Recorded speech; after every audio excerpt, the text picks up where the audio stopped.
Assalamu alaikum. We are going to discuss superconductivity, EMF, Kirchhoff circuit laws, and Joule-Thomson effect and power dissipated in this lecture. तो सबसे पहले start करते हैं हम super conductivity से। कुछ ऐसे मटेरियल्स हैं, कुछ ऐसे कंडक्टर्स हैं जिनमें अगर आप किसी भी कंडक्टर या मटेरियल का अगर टेम्परेचर कम करेंगे, डिक्रीज करेंगे, तो उसके एटम्स या आयंस की जो वाइब्रेशन है वो डिक्रीज हो जाती है, उनका एम्पलीट्यूड डिक्रीज हो जाता है, जिसकी वजह से उनकी रेजिस्टेंस और रेजिस्टिविटी दोनों डिक्रीज हो जाते हैं।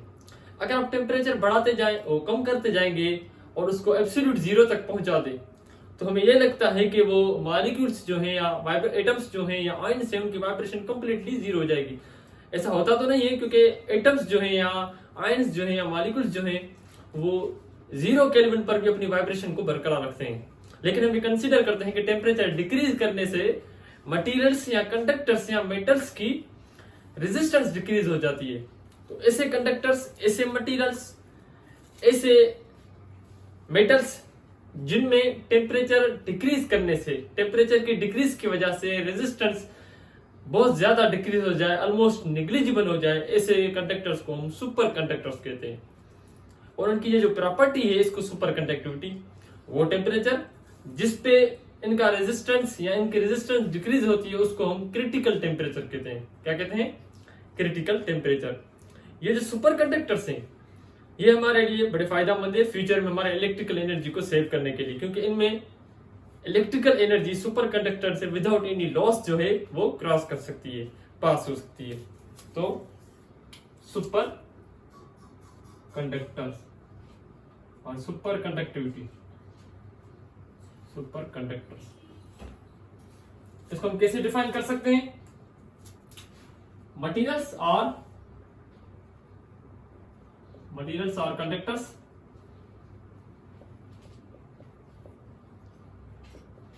in which the resistance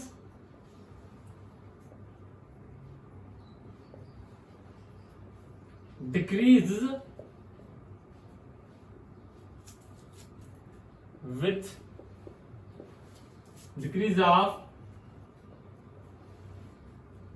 of temperature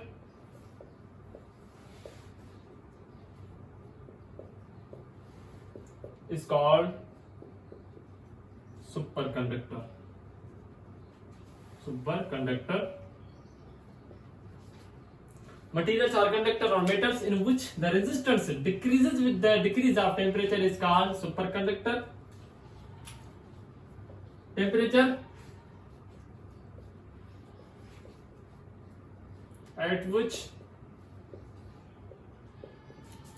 resistance decreases is called critical temperature.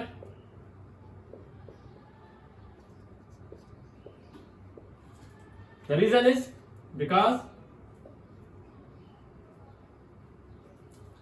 with decrease in temperature,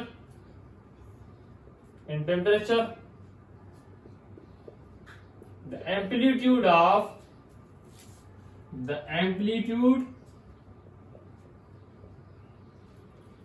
vibrations of ions or atoms decreases, which decreases resistance and resistivity.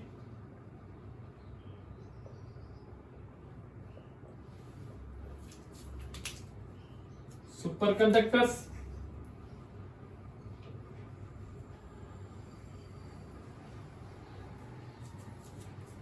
will save electrical energy in future. Super conductors future में electrical energy को save करेंगे। तो ये था super conductors के बारे में। अब हम पढ़ते हैं Joule Thomson effect. Joule Thomson effect.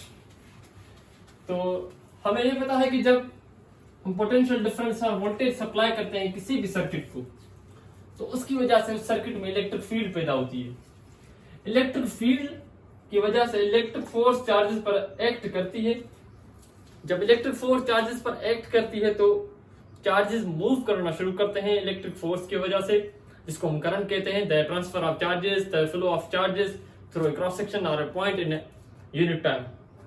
तो उस करंट की वजह से जो इलेक्ट्रॉन्स या चार्ज कैरियर्स होते हैं वो कोलाइड करते हैं दूसरे आयन के साथ, दूसरे एटम के साथ, मॉलिक्यूल्स के साथ। उन कोलिजन की वजह से उन एटम्स आयंस की वाइब्रेशन बढ़ जाती है। वाइब्रेशन बढ़ने की वजह से टेम्परेचर इंक्रीज होता है, एवरेज काइनेटिक एनर्जी इंक्रीज होती है, टेम्परेचर इंक्रीज होता है, जिसकी वजह से थर्मल एनर्जी ट्रांसफर होती है बाय हीट प्रोसेस। तो इस इफेक्ट को किसी भी सर्किट में करंट की वजह से हीट प्रोड्यूस होना, या ऐसा कहना कि थर्मल एनर्जी प्रोड्यूस होना बाय हीट, इसको हम जॉल थॉम्सन इफेक्ट कहते हैं। और किसी भी सर्किट में जो पावर होता है, किसी भी रेजिस्टर को या सर्किट को दिया जाए जिसको पावर डिसिपेटेड इन रेजिस्टर, तो उसको हम कैसे डिफाइन कर सकते हैं? उसको डिफाइन कर सकते हैं कि the rate of transfer of energy through to a circuit और the power dissipated to a circuit is called as power dissipation. तो ये दोनों हम अभी लिखते हैं। Joule Thomson effect.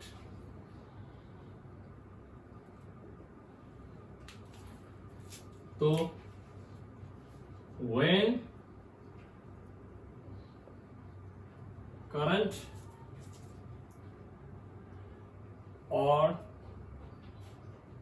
is flowing through circuit,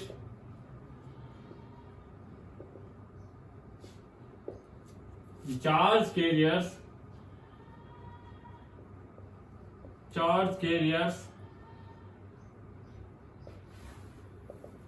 collide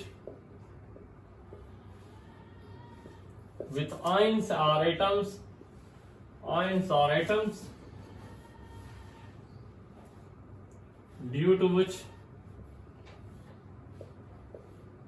their vibrations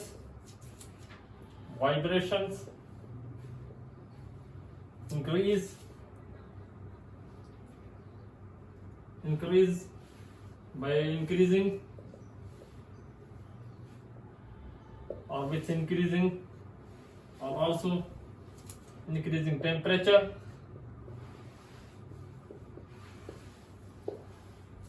and heat is produced or transferred.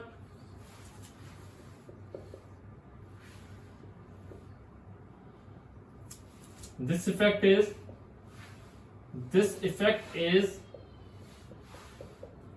known as Joule or Joule-Thomson effect। किसी भी circuit में इलेक्ट्रिकल एनर्जी, जिसको हम वर्क डन कह सकते हैं, is equal to W is equal to Q charge into delta V। Potential difference और the voltage. Power, we know that power का फार्मूला है power is equal to work done upon time. Power is equal to Q delta V upon T। Q upon T charge upon time is called current delta V। P is equal to I delta V is the formula for the power. इसका दूसरा power बना सकते हैं P is equal to, अगर हम V की जगह रखें IR, V is equal to IR according to Ohm's law, तो ये हो जाएगा P is equal to I square R। और अगर हम तीसरा फार्मूला बनाए तो P is equal to I की जगह हम रखें I की value V is equal to IR, V is equal to IR, तो I will be equal to V upon R, तो V यहां पर पुट करेंगे तो V square upon R square हो जाएगा into R, that will be equal to V square upon R। तो ये आपके फार्मूले हो गए power dissipated in resistor on a circuit. P is equal to I V P is equal to I square R P is equal to V square upon R. तो heat produce will be equal to heat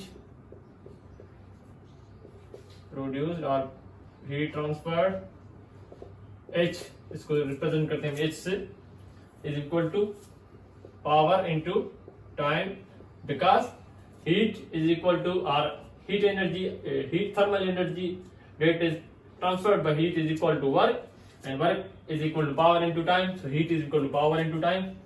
तो power का अगर हम ये फॉर्मूले रखें P is equal to IV, तो ये हो जाएगा IVT। अगर हम दूसरा फॉर्मूला पुट करें P is equal to I square R, तो ये हो जाएगा I स्क्वायर RT। और तीसरा अगर पुट करें P is equal to V square upon R, तो ये हो जाएगा V square upon R into T। These are the formula for heat produced in a circuit due to current। Heat का जो यूनिट है वो जूल है, तो पावर का यूनिट जो है वाट। अगर मैं कहूँ कि 1 वाट पावर जो है एक सर्किट में 1 सेकंड के लिए, वो 1 वाट इज पावर वो है जब 1 जूल एनर्जी 1 सेकंड के लिए ट्रांसफर हो किसी सर्किट में, या 1 जूल वर्क किया जाए 1 सेकंड के लिए, तो हम इसको 1 वाट कहते हैं। What is the unit of power. इसके अलावा हम कॉमनली यूज करते हैं एक यूनिट जिसको किलोवाट आवर कहते हैं। किलोवाट आवर जो है वो पावर का यूनिट नहीं है, वो यूनिट है इलेक्ट्रिकल एनर्जी का, जो कमर्शियल यूनिट है, जिसको हम यूज इस्तेमाल करते हैं हमारे इलेक्ट्रिसिटी के लिए। जो एनर्जी और इलेक्ट्रिसिटी हम खरीद करते हैं, जिसका हम बिल पे करते हैं, वो किलोवाट आवर में होती है।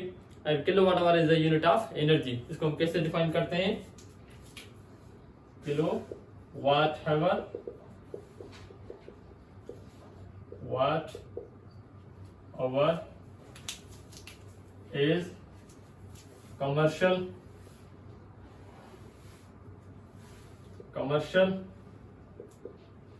unit of electrical energy। 1 kilowatt hour means when 1 kilo or 1000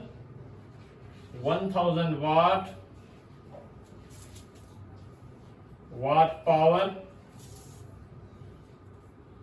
is maintained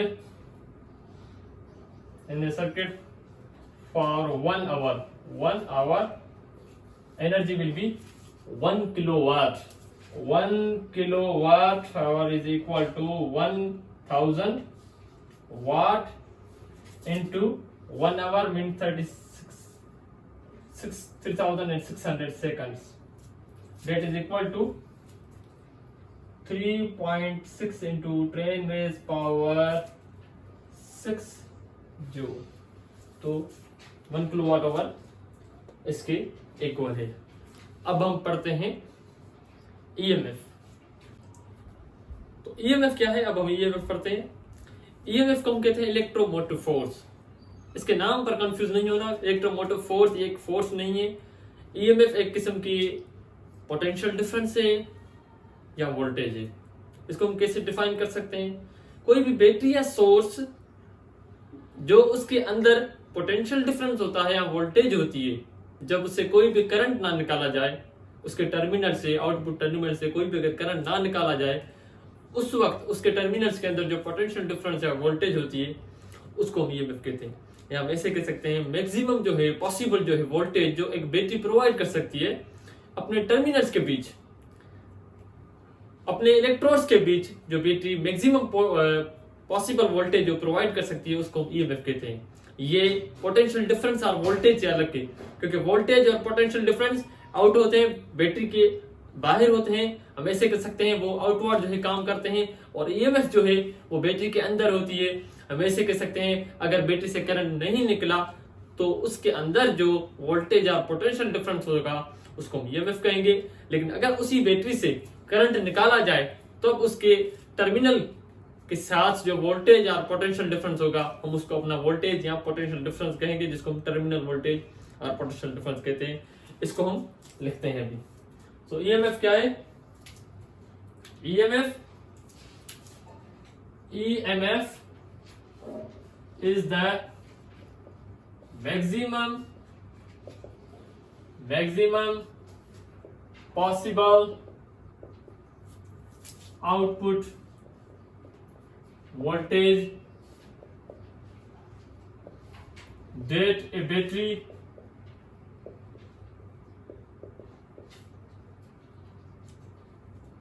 or source can provide across its terminals. Across its terminals, या इसको इस तरीके से डिफाइन कर सकते हैं. EMF is potential difference or voltage across terminals of a battery. Terminals of a battery when there is no current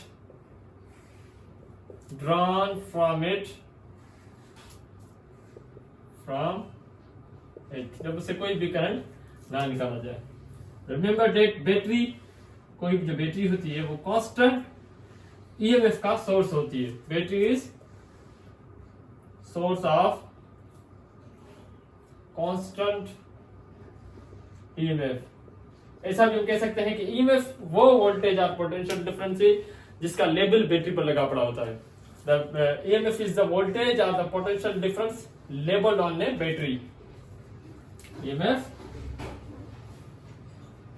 is voltage or potential difference that is labeled on a battery. On a battery.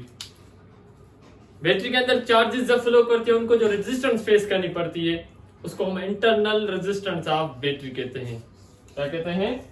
Internal resistance of a battery.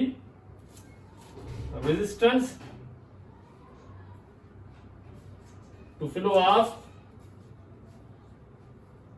Charges in a battery is called internal resistance, जिसको हम show करते हैं से small are से. जब battery से current निकाला जाता है तो उसके टर्मिनल के यहाँ जो पोटेंशियल डिफरेंस और वोल्टेज होता है उसको हम टर्मिनल वोल्टेज या टर्मिनल पोटेंशियल डिफरेंस कहते हैं. Voltage across terminals of a battery when current is drawn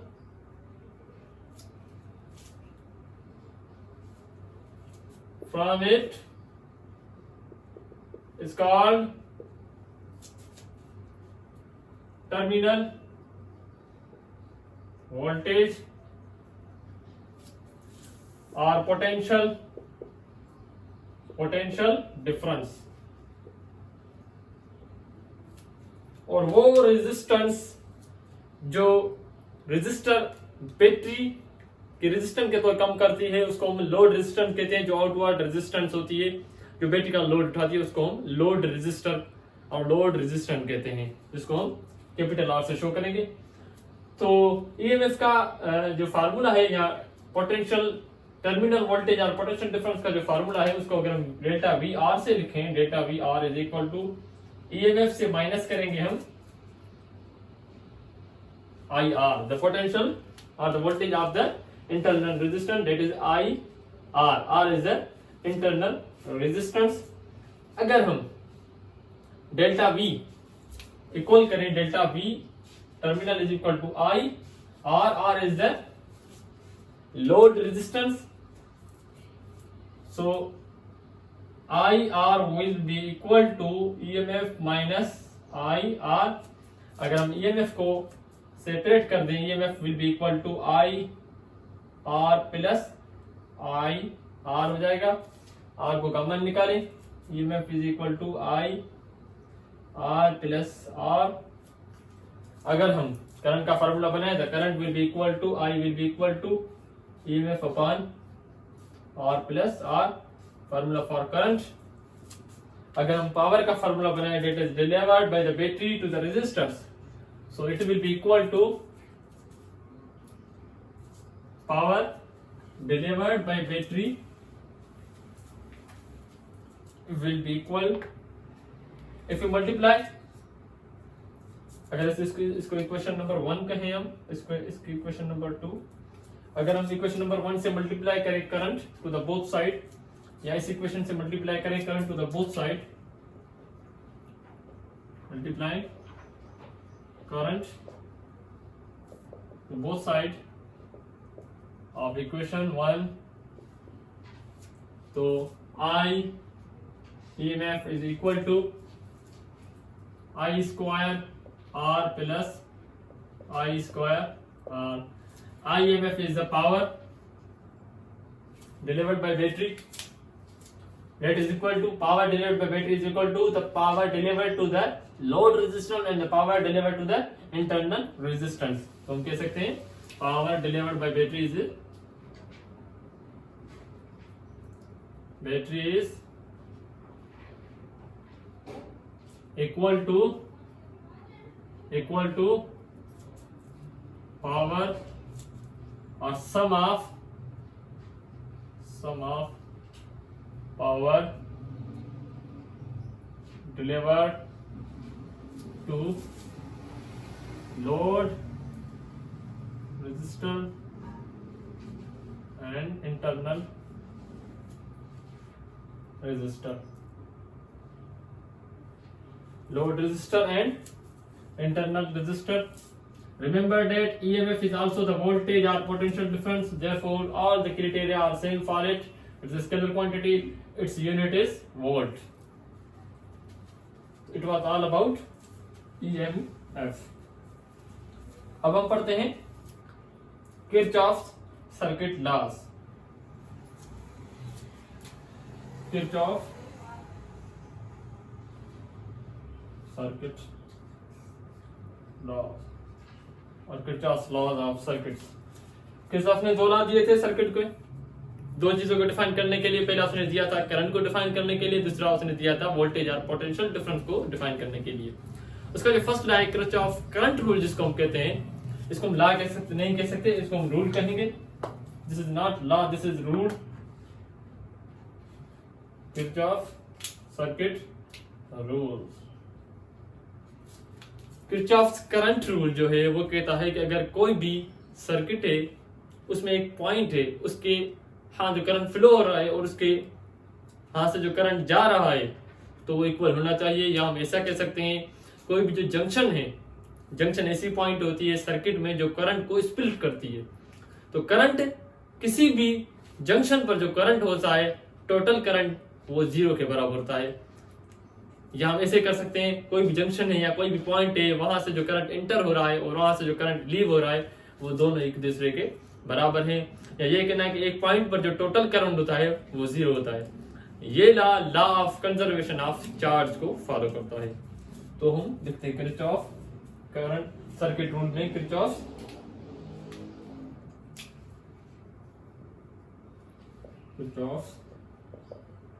current rule. Kirchhoff current rule KCR means current at a junction in a circuit is equal to zero. Total current at a junction in a circuit is equal to zero. For suppose I1 plus I2 is the current, plus or minus I3 minus I4, तो total current will be zero. इसको हम ऐसे भी लिख सकते हैं current flowing toward a point is equal to current flowing away from point, जिसको हम इस तरीके से लिख सकते हैं कि I1 plus I2 is equal to I3 plus I4. The total current will be equal to 0. Kirchhoff's current law is according to law of conservation of charge. The charge is conserved in a system or in a circuit. ये law of conservation of charge के law को follow करता है. It is according to law of conservation of charge. Law of conservation of charge. अब हम पढ़ते हैं Kirchhoff's voltage rule, that is KVR. Kirchhoff's voltage rule. This states that the total voltage in a closed circuit loop is equal to 0. Loop क्या है? Circuit का वो part जो एक जगह से ओरिजिनेट हो, उसी जगह पर टर्मिनेट हो, जहां से स्टार्ट हो वहां पर एंड करे, उसको हम लूप कहते हैं. किसी भी लूप में, किसी भी क्लोज्ड सर्किट में टोटल पोटेंशियल डिफरेंस और the sum of all the potential difference is equal to 0. In a closed circuit loop, the sum of all voltages or potential difference is equal to 0. V1 plus V2 plus V3 is equal to 0. Sorry, not V1, it is delta V1. Voltage is always shown by delta V equal to 0. This law is according to law of conservation of energy. ये law of conservation of energy के मुताबिक है कि energy किसी भी circuit में, किसी भी सिस्टम में कंजर्व्ड होती है. Therefore, the total potential difference or the voltage across the circuit is equal to 0. This was all about Kirchhoff's law.